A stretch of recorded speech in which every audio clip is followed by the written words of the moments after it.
بسم اللہ الرحمن الرحیم۔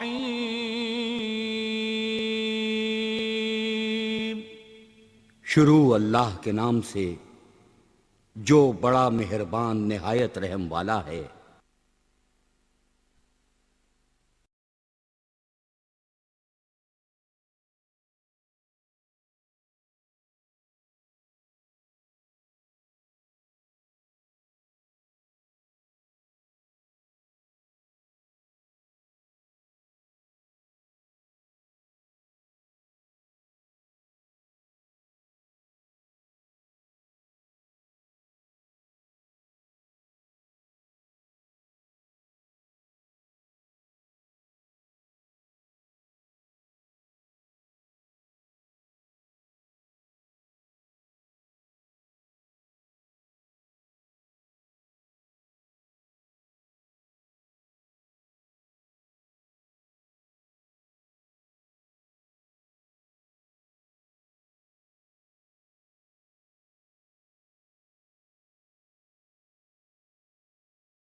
لے چل کبھی خدایا سرکار دے بوہے تھے۔ ہمارے اکابر کا عقیدہ اور نظریہ یہی ہے کہ ہمیں جو کچھ ملا ہے پیغمبر کے صدقے سے ملا ہے، بلکہ اگر آسمان کو بلندی ملی تو پیغمبر کے صدقے سے، آسمان کو پستی، زمین کو پستی ملی تو پیغمبر کے صدقے سے، چاند سورج کو روشنیاں ملی تو آمنہ کے لال کے صدقے سے، پھولوں میں مہک آئی تو کملی والے کے صدقے سے، دریاؤں میں روانیاں آئی تو آمنہ کے لال کے صدقے سے۔ میں کیوں نہ کہوں مجھے اور آپ کو اگر انسانیت ملی ہے تو آمنہ کے لال کے صدقے سے۔ اور یہ عقیدہ حیات النبی الحمدللہ علماء دیوبند کا متفقہ عقیدہ ہے۔ یہی عقیدہ میرے شیخ حضرت نانوتوی کا، یہی عقیدہ حضرت گنگوہی کا، یہی عقیدہ شیخ الاسلام حضرت مدنی کا، یہی عقیدہ حضرت مولانا علامہ شبیر احمد عثمانی کا، یہی عقیدہ علامہ ظفر احمد عثمانی کا، یہی عقیدہ علماء دیوبند کا، اور یہی عقیدہ علماء دیوبند کی تمام تنظیموں کا۔ کیوں؟ اگر سپاہ صحابہ علماء دیوبند کی جماعت ہے تو سپاہ صحابہ کا عقیدہ حیات النبی ہے۔ اور نئی عقیدہ آتا سن کے دیکھ لے، مولانا حق نواز جنگوی رحمت اللہ علیہ کا احمد سعید چتروڑی کا آپریشن سن کے دیکھ، تجھے پتا چلے سپاہ صحابہ کا عقیدہ کیا ہے۔ تبلیغی جماعت علماء دیوبند کی جماعت ہے، تبلیغی جماعت کا عقیدہ حیات النبی ہے۔ جمعیت علماء اسلام علماء دیوبند کی جماعت ہے، جمعیت علماء اسلام کا عقیدہ حیات النبی ہے۔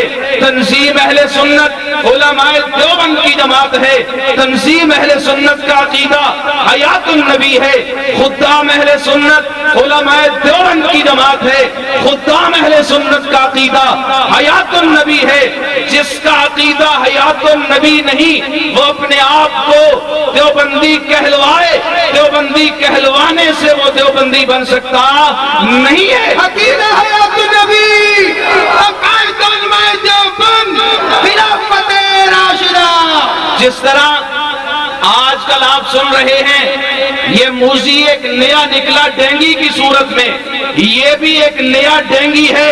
علماء دیوبند سے، علماء اہل سنت والجماعت سے اس ڈینگی کا کوئی تعلق نہیں ہے۔ یہ چور ہیں علماء دیوبند کو بدنام کرنے والے۔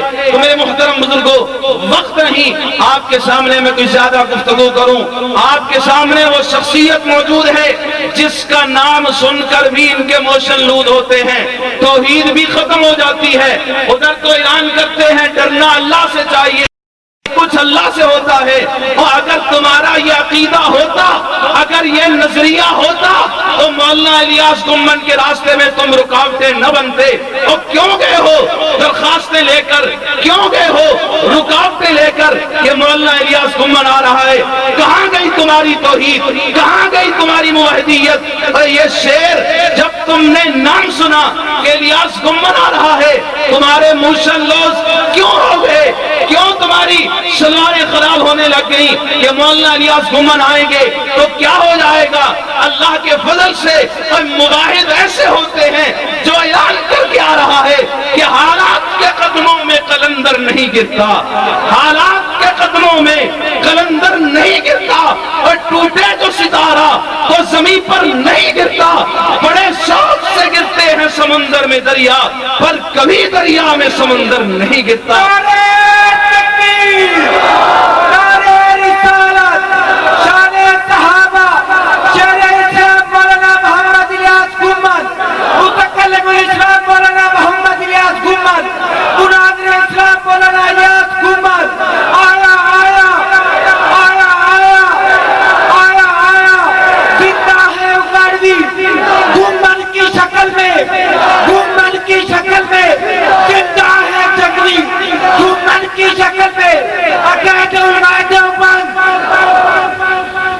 اگر عقیدہ توحید کا تحفظ کیا تو میرے اکابر نے کیا، عقیدہ ناموس رسالت کا تحفظ کیا تو میرے اکابر نے کیا، تحفظ ختم نبوت یہ بھی میرے اکابر نے کیا۔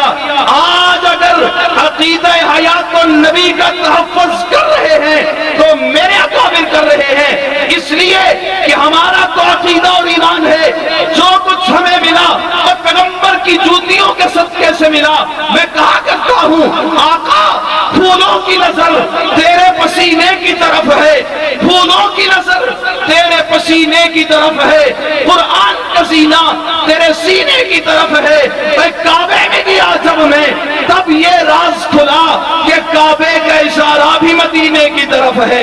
کعبے والا بھی کہتا ہے اور میرے پیغمبر کا غلام بن کے آئے گا تو تیری توحید بھی قبول ہوگی، میرے پیغمبر کا غلام بن کے آئے گا تو تیری باتیں بھی قبول ہوں گی۔ آپ کے سامنے تشریف لاتے ہیں اپنے اکابر کے مسلک کو بیان کرنے کے لیے، وکیل حنفیت، وکیل دیوبندیت، وکیل صحابہ، متکلم اسلام، عالم اسلام کی عظیم شخصیت حضرت مولانا محمد الیاس گمن صاحب دامت برکاتہ العالیہ۔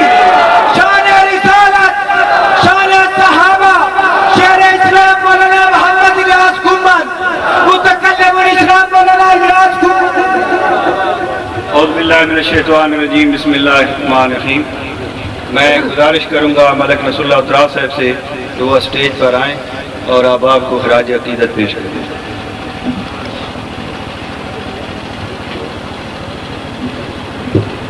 ایک اعلان سماعت فرما لیں، آج کا جو پروگرام ہو رہا ہے اس پروگرام کی کیسٹیں اور سیڈیز یہ اصغر ساؤنڈ سسٹم قائد آباد والوں سے آپ کو مل سکتی ہیں۔ اصغر ساؤنڈ سسٹم قائد آباد والوں سے آج کے اس پروگرام کی سیڈیز اور کیسٹیں آپ کو مل سکتی ہیں۔ نحمدہ ونصلی علی رسولہ الکریم۔ الحمدللہ اللہ رب العزت کی ذات نے یہ پروگرام انعقاد کرنے کے لیے کافی عرصہ سے ہماری کمیٹی کے ممبران آپس میں مشورے کر رہے تھے، لیکن یہ سعادت اللہ پاک نے چودھری شبیر صاحب کو عطا فرمائی، اور اس میں معززین علاقہ خصوصاً ملک عمر بندیال صاحب نے ہماری سرپرستی فرمائی، اور اغیار نے تو اس پروگرام کو ختم کرنے کے لیے پتہ نہیں کیا کیا حربے استعمال کیے، لیکن ہم گلے شکوے نہیں کرنا چاہتے۔ جیسے کہ سیکریٹری حضرت مولانا عثمان علی فاروقی صاحب نے بیان فرمایا کہ ہم ڈرنے والے نہیں ہیں، اللہ پاک کی ذات نے سارے دوست احباب کی محنت کو یہ رنگ دیا کہ حضرت مولانا الیاس گمن صاحب ان حضرات کی محنت کی وجہ سے آپ میں تشریف فرما ہوئے، اور ان کی محنت کی وجہ سے آپ حضرات یہاں جمع ہوئے۔ اللہ پاک ان کی عمر اور عمل میں برکت عطا فرمائے، اور ہمارے شیخ حضرت خواجہ خلیل احمد صاحب جو کہ بیماری اور بخار کی حالت میں وہ بھی یہاں تشریف لائے، کیونکہ علاقہ قائد آباد کے اندر مماتیت نے حیاتیت کو بدنام کر رکھا ہے۔ وہ چاہتے ہیں کہ ہم دیوبندی بنے رہیں اور یہ خاموش رہیں، اور اوپر سے یہ لوگ آ گئے ہیں، آگے ہمیں آنے نہیں دیا گیا۔ ہمارے علماء حضرات خصوصی مولانا آصف صاحب اور مولانا مصطفی رحیم صاحب یہ حضرات تشریف لائے، ایک محنت ہوئی، اللہ پاک نے اس محنت کے صدقے میں یہ سارے لوگ آپ کے سامنے کر دیے، اور ہمارے اکابر کا عقیدہ نمایاں ہو گیا ہے کہ ہم دیوبندی ہیں، تم دیوبندی نہیں ہو۔ عقائد علماء دیوبند، عقائد علماء دیوبند، عقیدہ حیات النبی، خلافت راشدہ۔ اور اس پروگرام کے سجانے میں خصوصاً ہمارے دوست ملک عمر صاحب نے رات دن ایک کر دیا۔ جب حالات ڈی پی او صاحب کی طرف سے یا مختلف درخواستیں ہونے کی وجہ سے حالات ناگزیر ہو گئے تو ملک صاحب نے رات بھر ہمارے ساتھ رہے، اور تھانے کے اندر سے 9-10 بجے اس وقت بعد میں نکلے جب تک پروگرام کی تسلی نہیں ہوئی کہ پروگرام انشاءاللہ اپنے منشور کے مطابق ہوگا اور یہ حیات الانبیاء کانفرنس ہو کے رہے گی، کوئی اس کو نہیں روک سکتا انشاءاللہ۔ تو انہی الفاظ کے ساتھ میں اجازت چاہتا ہوں، آپ حضرات تشریف لائے، اللہ پاک آپ کا آنا قبول فرمائے۔ آمین۔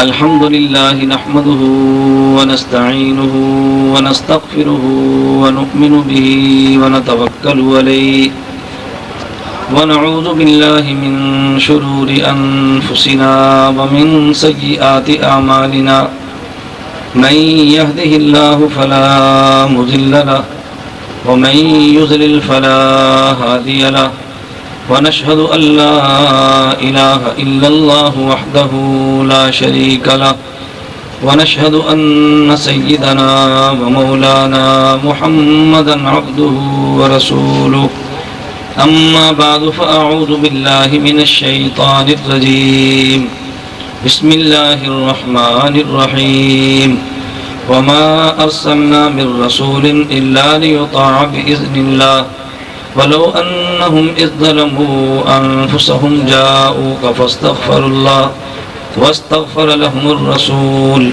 لوجدوا الله توابا رحيما عن أوس بن أوس رضي الله عنه قال قال النبي صلى الله عليه وسلم إن الله حرم على الأرض أن تأكل أجساد الأنبياء عن أبي الدرداء رضي الله عنه قال قال النبي صلى الله عليه وسلم نبي الله حي يرزق عن أنس رضي الله عنه قال قال النبي صلى الله عليه وسلم الأنبياء أحياء في قبورهم يصلون عن أبي هريرة رضي الله عنه قال قال النبي صلى الله عليه وسلم من صلى علي عند قبري سمعته ومن صلى علي من بعيد أعلمته عن أبي هريرة رضي الله عنه قال قال النبي صلى الله عليه وسلم ما من أحد يسلم عليه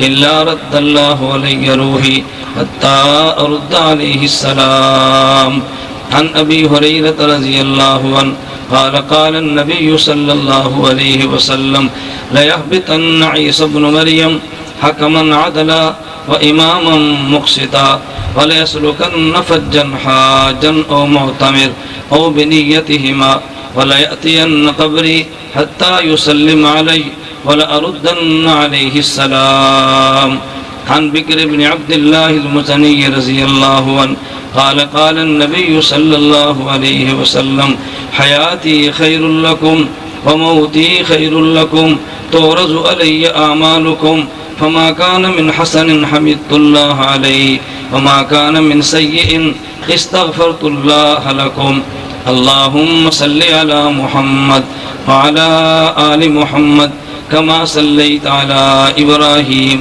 وعلى آل إبراهيم إنك حميد مجيد اللهم بارك على محمد وعلى آل محمد كما باركت على إبراهيم وعلى آل إبراهيم إنك حميد مجيد جا زندگی مدینہ سے جھونکے ہوا کلا جا زندگی مدینہ سے جھونکے ہوا کلا شاہد کے حضور خفا ہے مناکلا، جا زندگی مدینہ سے جھونکے ہوا کلا، شاہد کے حضور خفا ہے مناکلا، کچھ ہم بھی اپنا چہرہ باطن سوار لیں، ابو بکر سے آئین عشق و وفا کلا، دنیا مسلمہ پہ بہت ہی تنگ ہو گئی، فاروق اعظم کے دور کے وہ نقشے اٹھا کلا، جن سے گناہ نے ہمیں محروم کر دیا، عثمان کے وہ زاویے شرم و حیا کلا، مغرب کی گلیوں میں مارا مارا نہ پھر اے گدائے علم،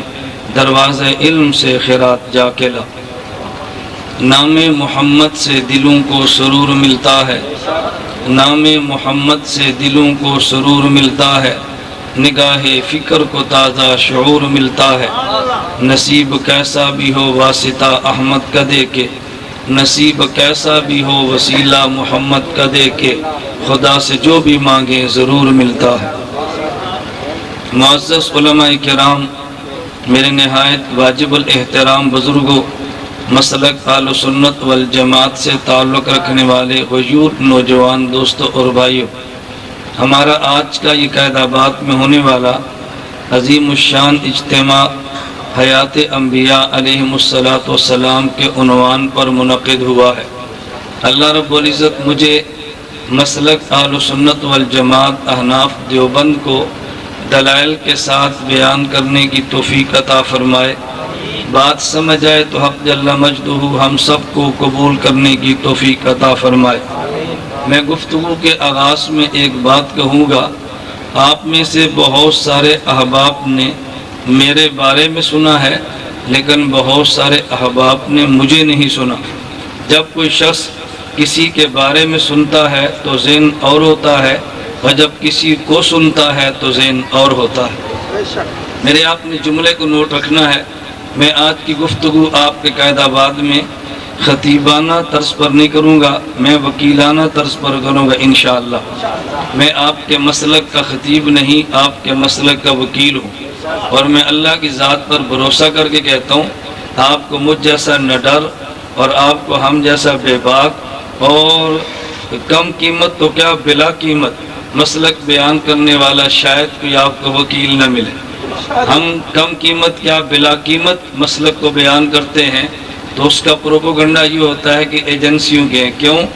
اس لیے کہ جلسے پر آیا تو کھانا نہیں مانگا، جلسے پر آیا تو پیسہ نہیں مانگا، جلسے پر آیا تو ڈیمانڈ نہیں کی۔ میں نے کہا میرا دوست، ایک تم اس پیغمبر کے وارث ہیں جن کا اعلان ہے لا اسألکم علیہ اجرا، اور دوسرا ہم اللہ کا شکر ادا کرتے ہیں، اللہ نے مجھے بہترین ذمہ دار گھرانے سے پیدا کیا، مجھے اپنے گاؤں کی نمبرداری دی ہے۔ اللہ کا بڑا احسان ہے، اللہ نے موروثی دولت اتنی عطا فرمائی ہے کہ ہم دین بیان کرنے میں تیری دولت کے محتاج نہیں ہیں۔ بجائے اس کے ایسا بندہ ملتا تو بندہ اللہ کا شکر ادا کرتا، الٹا عنوان اختیار کیا جاتا ہے کہ ایجنسی کے لوگ ہیں۔ ایک بات میری سمجھ سے ماورا ہے، اس سے قبل جوراباد پروگرام طے ہوا، پابندی لگی یا آپ نے لگوائی، میں اس پر بحث نہیں کرتا، کئی بار ایسے ہوا، میری سمجھ سے ماورا بات ہے، ایجنسیوں کا مجھے کہتے ہو اور پروگرام پر پابندی لگوانے کے لیے بھی ایجنسیوں کے پاس جاتے ہو، جنگ ہمیں لڑنی پڑتی ہے اجازت لینے کے لیے۔ میرا خیال یہ بات سمجھنے کو مشکل نہیں ہے کہ ایجنسیوں کے ساتھ تعلق کن سا ہے، اللہ میں بات سمجھنے کی توفیق عطا فرمائے۔ میرا یہ عنوان نہیں کہ میں ان معاملات پر وضاحتیں پیش کروں، ہم وضاحتیں بلا وجہ بیان کرنے کے قائل نہیں، میں اپنے مسلک کو دلائل کے ساتھ بیان کروں گا انشاءاللہ۔ میں نے ایک جملہ آپ کی خدمت میں عرض کیا، آپ توجہ رکھیں، میں نے ایک جملہ آپ کی خدمت میں عرض کیا کہ جب بندہ کسی کے بارے میں سنتا ہے تو ذہن اور ہوتا ہے، اور جب کسی کو سنتا ہے تو ذہن، بولیے نا، تو ذہن اور ہوتا ہے۔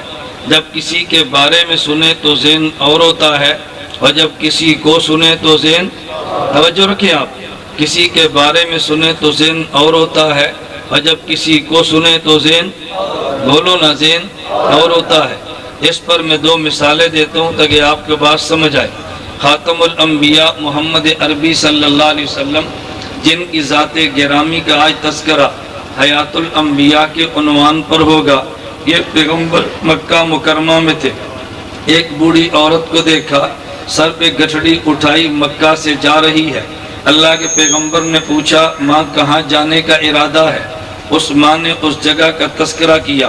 نبی کریم صلی اللہ علیہ وسلم نے اس بوڑھی ماں کی گٹھڑی کو سر پہ اٹھا لیا، جہاں تک جانا تھا وہاں پہنچا دیا۔ جب واپس آنے لگے تو بوڑھی ماں کہنے لگی اے بیٹا تو نے میرے اوپر احسان کیا ہے، میں تجھے ایک نصیحت کرتی ہوں کہ جب واپس مکہ میں جاؤ تو محمد کی بات نہ سننا صلی اللہ علیہ وسلم۔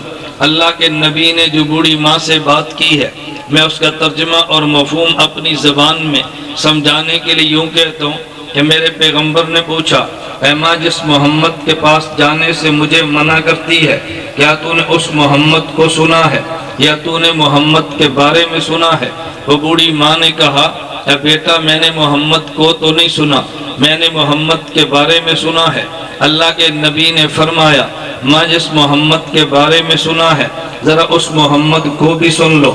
تو جب اللہ کے نبی نے اس ماں سے گفتگو کی ہے تو وہ بوڑھی ماں جس نے حضور کے بارے میں سنا تھا وہ مکہ کو چھوڑ کے سامان لے کر جا رہی تھی، اور جب اس بوڑھی عورت نے حضور کو سنا ہے وہ بوڑھی باہر سے واپس مکہ آ رہی تھی۔ جب کسی کو سنو تو ذہن اور ہوتا ہے، اور جب کسی کے بارے میں سنو تو ذہن بولیے نا ذہن اور ہوتا ہے۔ حضرت امام ابو حنیفہ کوفہ سے چلے تو مکہ پہنچے، امام باقر سے ملاقات ہوئی، امام باقر کو سلام کیا، امام باقر نے جواب دیا، لیکن امام ابو حنیفہ سمجھے کہ جس خوش دلی سے جواب دینا چاہیے تھا مجھے امام باقر نے یوں جواب نہیں دیا۔ امام ابو حنیفہ پوچھنے لگے آپ کے جواب میں وہ محبت کا لہجہ نہیں جو میں چاہتا ہوں۔ امام باقر نے فرمایا ابو حنیفہ میں نے تیرے بارے میں سنا ہے کہ تو قیاس کو لے لیتا ہے، میرے نانا کی حدیث کو چھوڑ دیتا ہے۔ امام ابو حنیفہ نے فرمایا میں اپنی زبان میں ترجمہ کرتے بات کہتا ہوں حضرت آپ نے میرے بارے میں سنا یہ آپ نے مجھے سنا ہے؟ انہوں نے کہا ابو حنیفہ تجھے تو نہیں سنا، میں نے تیرے بارے میں سنا ہے۔ امام ابو حنیفہ فرمانے لگے پھر مجھے سنے تو میں آپ سے گزارش کروں گا کہ اب نے دیکھا اگر آدمی فوت ہو جائے تو پیچھے بیٹی بھی ہے اور بیٹا بھی ہے، بیٹی کمزور ہوتی ہے اور بیٹا طاقت والا ہوتا ہے۔ عقل کہتی ہے کہ بیٹی کو 2 گنا دو، یہ کمزور ہے، بیٹے کو 1 گنا دو، طاقت والا ہے کما لے گا۔ لیکن آپ کے نانا جی کا ارشاد ہے کہ بیٹے کو 2 گنا دینا ہے، بیٹی کو 1 گنا مال وراثت دینا ہے۔ میں نے قیاس کو چھوڑ دیا ہے۔ آپ کے نانا جی کے فرمان کی وجہ سے عورت کو مہینے کے بعض دنوں میں نماز بھی نہیں پڑھنا پڑتی، عورت روزہ بھی نہیں رکھتی۔ جب وہ دن گزر جاتے ہیں عورت نماز کی قضا نہیں کرتی، البتہ روزے کی قضا کرتی ہے۔ میرا قیاس کہتا ہے نماز اہم زیادہ ہوتی ہے، روزہ اہمیت میں کم ہوتا ہے۔ قضا نماز کی کرنی چاہیے، روزے کی قضا نہ کرے۔ لیکن آپ کے نانا جی نے فرمایا کہ نماز کی قضا نہ کرے، روزے کی قضا کرے، تو میں نے قیاس کو چھوڑا ہے۔ آپ کے نانا جی کے فرمان کی وجہ سے امام باقر اٹھے، امام ابو حنیفہ کے ماتھے کو چوم لیا، فرمایا ابو حنیفہ تو ٹھیک کہتا ہے، میں نے تیرے بارے میں سنا تھا اور میں نے تجھے نہیں سنا تھا۔ قائد آباد کے لوگوں میں بھی کہتا ہوں آپ نے میرے بارے میں سنا ہے، آپ نے کبھی مجھے نہیں سنا۔ میری پوری زندگی کی تاریخ گواہ ہے، میں نے کبھی اپنے بیان میں کسی کی پگڑی کو نہیں اچھالا۔ میری پوری تاریخ گواہ ہے، میں نے کبھی مخالف فرقے کی ذاتیات پر اعتراض کبھی نہیں کیا۔ میری پوری تاریخ گواہ ہے، اور میں چیلنج کے ساتھ یہ بات کہتا ہوں میری اتحاد اہل سنت والجماعت جماعت نے پورے ملک میں کبھی بھی کسی کے جلسے کے آنے پر پابندی لگوانے کی کوشش کبھی نہیں کی۔ میں نے کبھی مخالف فرقے کا اشتہار نہیں پھاڑا، بلکہ میں کہتا ہوں تیری مسجد اور تیرا مجمع دلیل تجھے دینی چاہیے، میری مسجد اور میرا مجمع دلیل مجھے دینی چاہیے۔ میری جماعت کو چاہیے تیرے خطیب کو سنے، تیرے کارکن کو چاہیے وہ میرے سنے۔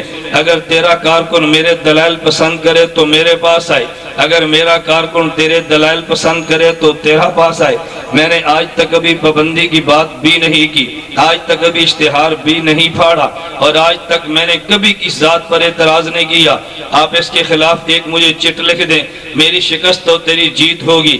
میں نے ذاتیات پر بحث پہلے کبھی کی ہے نہ آج کروں گا۔ گا، نہ گالی پہلے دی ہے نہ آج دوں گا، نہ اعتراض پہلے کیا نہ آج کروں گا، عقیدہ پہلے بیان کیا آج بھی کروں گا، دلیل پہلے بھی دی ہے آج بھی دوں گا۔ عقیدہ حضرت النبی للکار ہے، للکار ہے۔ انشاءاللہ میں عقیدہ آج بھی بیان کروں گا انشاءاللہ، اور میں تمہیں کھلے عام دعوت دوں گا، تم چٹ لکھو، میں تیری چٹ کا جواب دوں گا، اگر چٹ کا جواب نہ دوں تو کہنا اپنے مسلک کو چھوڑ گیا ہے، ہو جائے فجر مجھے کوئی پرواہ نہیں ہے، تو چٹ لکھتا جا میں جواب دیتا جاؤں گا، لیکن ایک بات ضرور عرض کروں گا، اگر تیری چٹ کا لہجہ گرم ہوگا تو میرے جواب کا لہجہ گرم ہوگا، تیری چٹ کا لہجہ نرم ہوگا تو میرے جواب کا لہجہ نرم ہوگا، یہ تیری چٹ پر ہے تو جواب کیسا چاہتا ہے، اگر جواب میٹھا چاہتا ہے چٹ میٹھی لکھ دینا، جواب کڑوا چاہتا ہے چٹ کڑوی لکھ دینا، اس میں اعتراض نہ بھائی، توجہ بس اس میں توجہ، میں نے عرض کیا میرے آپ صرف دلائل سنیں، اللہ گواہ ہے میں خدا کی قسم اٹھا کر کہتا ہوں اس سے بڑھ کر کوئی بات نہیں ہے، یہ دل قیامت کے دن کھلیں گے ایک دوسرے کو دیکھیں گے، میرا مقصد نہ مخالف کی تضحیق ہے نہ مخالف کی تذلیل ہے، نہ میں مخالف کی ذاتیات پر بحث کرتا ہوں، میں نے عقیدہ بیان کرنا اب سنیں، بڑے شوق سے سنیں، اور میں خدا کی ذات پہ بھروسہ کر کہتا ہوں میں وہ لہجہ نہیں چاہتا جو لہجہ آپ چاہتے ہیں، میں کہتا ہوں بس میرے دلائل پہ آپ توجہ کریں اور دلائل کا جواب دلائل سے دیں۔ تم نے کتنے الزامات مجھ پہ لگائے ہیں، میں ان الزامات کی بات نہیں کرتا، کچھ میں نے سرمایہ آخرت کا بھی تو رکھنا ہے نا، قیامت کو الزامات بھی کھلیں گے، تیرا رجسٹر بھی کھلے گا میرا رجسٹر بھی کھلے گا، ہم دین ذاتیات کے لیے نہیں قبر اور آخرت کے لیے بیان کرتے ہیں، میں خدا کی قسم اٹھا کر کہتا ہوں یہ خطابت اور دین میرا پیشہ نہیں ہے، خدا نے مجھے بڑے کھاتے پیتے گھرانے میں پیدا کیا ہے، اگر تجھے یقین ہے تو کبھی آ کر دیکھ لے، تجھے خود اندازہ ہوگا، میں نے اپنی زمین کی سب سے قیمتی ایکڑ 2 ایکڑ جو سڑک پہ پڑتے ہیں، کوئی بندہ سڑک کی زمین نہیں دیتا، میں نے 2 ایکڑ سڑک کی زمین کے مرکز کو دیے ہیں، میں نے گاڑی اپنی ذاتی رقم سے لی ہے، تیرے جھوٹ کا میں جواب کیا دوں گا، فلاں چیز کہاں سے لی فلاں کہاں سے لی ہے، میں کہتا ہوں کبھی آ جاؤ آ کر میرا گھر بار دیکھو، تمہیں اندازہ ہوگا میرے اللہ کا کتنا کرم ہے، خدا نے مادی نعمتوں سے بھی نوازا ہے، خدا نے روحانی نعمتوں سے بھی نوازا ہے، میں تحدیث میں نعمت کے طور پہ کہتا ہوں میرا علماء دیوبند کے ساتھ تعلق ہے، حضرت حکیم الامت مولانا اشرف علی تھانوی قدس سرہ ان کے خلیفہ مولانا عبدالغنی پھول پوری، ان کے خلیفہ حضرت حکیم اختر دامت برکاتہم سے مجھے سلسلہ تھانویہ میں خلافت اور اجازت بھی ہے، سید حسین احمد مدنی رحمۃ اللہ علیہ ان کے شاگرد خاص سید امین شاہ ان کے سلسلہ سے مجھے سلسلہ مدنویت میں بھی اجازت ہے، میں کہتا ہوں میں تو دونوں سلسلوں کو امین بر کے چلاؤں، خانقاہ سے تعلق میرا ہے، میدان مناظرہ سے تعلق میرا ہے، میں اللہ کی کس کس نعمت کا شکریہ ادا کروں گا، اس لیے مولانا فیصل ہمارے اتحاد اہل سنت والجماعت خوشاب کے امیر ہیں، رستے میں ایک جملہ فرما رہے تھے مجھے بہت لطف آیا، مجھے انہوں نے کہا مولانا مزہ تب آتا ہے جتنا بڑا کام ہو اتنا بڑا دل ہونا چاہیے، میں نے کہا بات تو بالکل بجا ہے، ہمارا قید آباد اور سرگودے کا مسئلہ نہیں ہے، بحمداللہ تعالی ہمارا بین الاقوامی طور پر مشن اور پروگرام ہے، میں چھوٹی چھوٹی لڑائیوں میں الجھ کر بلا وجہ اپنی توانائیاں برباد کبھی نہیں کرتا، اللہ میں بات سمجھنے کی توفیق دے۔ خیر میں عرض کر رہا تھا میں نے آیات انبیاء کو بیان کرنے کے لیے نمبر 1 پارہ نمبر 5 سورۃ النساء کی آیت نمبر 64 تلاوت کی ہے، گھر جا کے کسی دیوبندی مفسر کی تفسیر کو دیکھ لینا۔ نمبر 2 میں نے حیات الانبیاء کو بیان کرنے کے لیے اپنے پیغمبر کی 7 مبارک احادیث تلاوت کی ہے، میں نے پیغمبر کی حدیث کو بیان کرنے کے لیے یا قرآن کریم کی آیت تلاوت کی ہے یا میرے پیغمبر کی میں نے 7 احادیث تلاوت کی ہے، یہ بات الگ ہے، میں اپنی طرف سے مصنوعی گھڑا ہوا خطبہ تو نہیں پڑھتا لیکن پیغمبر کی ارشادات کی تلاوت کرتا ہوں، جو میں نے آیت پڑھی ہے وہ قرآن میں نہ ہو تو مجرم ہوں، جو میں نے احادیث تلاوت کی ہیں ان میں سے کوئی حدیث ٹھیک نہ ہو میں اس کا بھی جواب دے ہوں، میں نے عرض کیا تم چٹیں لکھو میں انشاءاللہ جواب دوں گا، میری بیان کردہ حدیث پر جرا تیرے ذمہ ہے اور خدا نے چاہا تو صفائی میرے ذمہ ہے، اس میں الجھنے کی بات تو نہیں ہے۔ خیر ذرا پہلے حیات النبی صلی اللہ علیہ وسلم کا عقیدہ سمجھیں، عقیدہ حیات النبی کیا ہے، اس کے بعد سمجھیں عقیدہ حیات النبی پہ دلائل کیا ہیں، اور میں ایک بات شروع میں عرض کر دوں، جیسے مجھ سے قبل سٹیج پر اعلانات بھی ہوئے اور سٹیج پر نعرے بھی لگے، بس میں تھوڑے سے اضافے کے ساتھ کہوں گا، آپ نے اشتہار پہ پڑھا ہے حیات الانبیاء، میں تھوڑا سا اضافہ کر کے یوں کہوں گا کہ میرا آج کا موضوع اصل عنوان ہوگا عقیدہ حیات النبی اور علماء دیوبند۔ اصل عنوان یہ ہوگا کہ کیا حیات النبی علماء دیوبند کا عقیدہ ہے یا علماء دیوبند کا عقیدہ نہیں ہے۔ میرے ذمے علماء دیوبند کا عقیدہ علماء دیوبند کی کتابوں سے ثابت کرنا ہے، اور میں یہ نظریہ رکھتا ہوں کہ میں خود کو محقق نہیں کہتا، میں خود کو ناقل کہتا ہوں، اپنی تحقیقات پیش نہیں کرتا، اپنے اکابر کی تحقیقات کو نقل کرتا ہوں، میں خود کو محقق نہیں کہتا، میں تو خود کو ناقل کہتا ہوں۔ ہمارا دعویٰ خاتم الانبیاء صلی اللہ علیہ وسلم اور دیگر انبیاء کی قبر میں مبارک حیات کا ہے۔ پہلے آپ سمجھیں حیات النبی کا معنی کیا ہے، حیات پیغمبر کسے کہتے ہیں، اس کے بعد پھر میں دلائل شروع کروں گا انشاءاللہ۔ پہلے بات سمجھے حیات النبی کا معنی کیا ہے۔ میں کہتا ہوں دنیا میں انسان ہو، خواہ وہ کافر ہو یا مومن، ہر بندہ سمجھتا جو اس دنیا میں آیا اس نے جانا ہے، جس بندے کو حیات ملی اس کو موت ملنی ہے، جس بندے کو زندگی ملی اس بندے کو وفات بھی آنی ہے۔ اس میں انبیاء اور امتی سارے شامل ہیں، ہر بندے پر موت آتی ہے، ہمارے پیغمبر پر بھی آئی ہے، لیکن ایک نظریہ کافر کا ہے، ایک نظریہ ایمان والے کا ہے۔ کافر کا نظریہ یہ ہے کہ بندہ جب وفات پاتا ہے تو بندہ ختم ہو جاتا ہے، اور مومن کا نظریہ یہ ہے کہ جب بندے کو وفات آتی ہے ایک جہان سے دوسرے جہان میں منتقل ہو جاتا ہے۔ اس کو میں یوں کہوں گا، کافر موت کا نام اختتام زندگی رکھتا ہے اور مومن موت کا نام انتقال زندگی رکھتا ہے۔ کبھی آپ کے قائد آباد کی کسی مسجد میں اعلان ہوا ہو فلاں بندے کا والد مر مک اور ختم ہو گیا ہے، اس کی نماز جنازہ پڑھ لو، کبھی اعلان نہیں ہوا، ہمیشہ اعلان ہوتا ہے فلاں کے والد کا انتقال ہوا ہے، فلاں کے والد کا وصال ہوا ہے، فلاں کے والد دار فانی کو چھوڑ گئے ہیں، کوئی یہ نہیں کہتا مر اور مک گئے ہیں۔ تو پھر میں یوں کہوں گا کافر کا نظریہ یہ ہے کہ جو مر گیا وہ مک گیا ہے، اور مومن کا نظریہ جو مر گیا وہ ٹر گیا ہے۔ تو کافر کہتا ہے اختتام زندگی ہے اور مومن کہتا ہے انتقال زندگی ہے، ایک جہان سے جہان بدل لیا ہے۔ اس بات کو شاعر مشرق علامہ اقبال نے یوں کہا تھا، غافل نے سمجھا ہے موت کو اختتام زندگی، غافل نے سمجھا ہے موت کو اختتام زندگی، ہے یہ شام زندگی صبح دوام زندگی، غافل نے سمجھا ہے موت کو اختتام زندگی، ہے یہ شام زندگی صبح دوام زندگی۔ غافل بمانا کافر، وہ سمجھتے اختتام زندگی ہے، اور مومن کہتا ہے اس زندگی کا اختتام ایک شام ہے تو اگلی زندگی کی صبح ہے۔ مومن کا نظریہ جہان کو بدل جاتا ہے جب اس بندے پہ موت آ گئی ہے۔ توجہ رکھنا، میں نے پہلے حیات النبی کا معنی سمجھانا ہے کہ تجھے عقیدہ حیات سمجھ آ جائے، اس پر دلائل دینے بہت آسان ہوں گے۔ جب عقیدہ حیات سمجھ نہیں آئے گا تو پھر دلائل دینے کا نفع نہیں ہوگا۔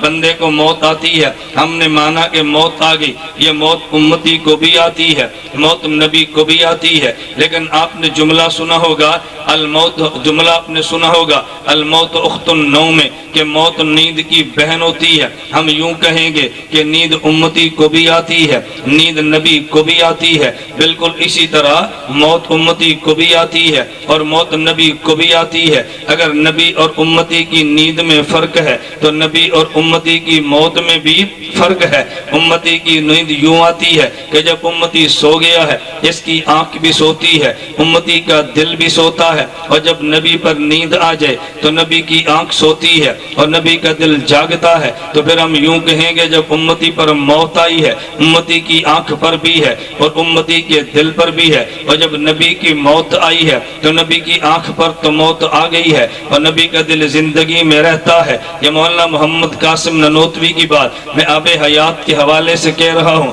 آب حیات اس وقت میرے پاس موجود ہے، میں کتاب ساتھ لے کر آیا ہوں۔ میں نے کہا نبی کی امتی کی اگر نیند میں فرق ہے تو پھر امتی اور نبی کی موت میں بھی فرق ہے۔ یہی وجہ، توجہ رکھنا، میرے نبی دنیا سے چلے گئے ہیں، نبی پاک کا وجود مقدس حضور کا چارپائی پہ رکھا ہے، پیغمبر کے اصحاب آگے، وہ کہنے لگے اللہ کے نبی وفات پا گئے ہیں، حضرت عمر بن خطاب رضی اللہ عنہ آگے، وہ کہتے ہیں نا اللہ کے نبی زندہ ہیں، اگر تم نے کہا حضور وفات پا گئے، حضور اٹھیں گے، تمہارے ہاتھ اور پاؤں کو کچل کے رکھ دیں گے، تمہارے ہاتھ اور پاؤں کو کاٹ دیں گے، میرے قاعدہ بات کی سنی تم بتاؤ کیا تمہارا نظریہ نہیں ہے؟ اللہ کے نبی نے فرمایا ان اللہ جعل الحق علی لسان عمر و قلبہ، حضرت عمر بولتے بھی ٹھیک ہیں، حضرت عمر سوچتے بھی ٹھیک ہیں، نظریہ ہے نا، اللہ کے نبی بولتے بھی ٹھیک ہیں، اللہ کے نبی حضرت عمر بولتے بھی ٹھیک ہیں، سوچتے بھی، تو صحابہ فرما رہے ہیں کہ حضرت عمر